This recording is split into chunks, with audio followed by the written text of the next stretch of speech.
नमस्ते। यहाँदेखि उता चाहिँ शान्ति चोकको सिमाना पर्यो।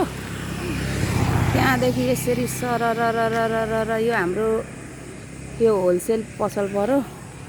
यहाँनिर साल्पा होटल पर्यो। यहाँदेखि चाहिँ यसरी सरर बुद्ध चोकसम्म चाहिँ यसरी बत्ती जडान गरिएको छ। साथीभाइ यो चाहिँ एकदम व्यापारिक केन्द्रलाई लक्षित गरेर अनि बेलुका 8 देखि 9 बजेसम्मको लागि चाहिँ एकदम सुरक्षित साथ ढुक्कले हिँड्न डुल्न पाइन्छ। यहाँ सीसी क्यामेरा पनि जडान गरिएको छ।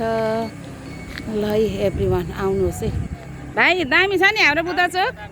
ल ल ल हेलो हेलो एभ्रिवान, टिकटक बनाउनु आउनु होला है हाम्रो बुद्ध चोक। यता शान्ति चोक अँध्यारो छ। फेरि यहाँदेखि चाहिँ ठ्याक्क यहाँदेखि यता चाहिँ शान्ति टोल विकास समितिले अब विकास गर्नु पर्यो। यहाँदेखि यता चाहिँ बुद्ध टोल समितिले यहाँसम्म कोसिस गरेको छ है साथीहरू। ल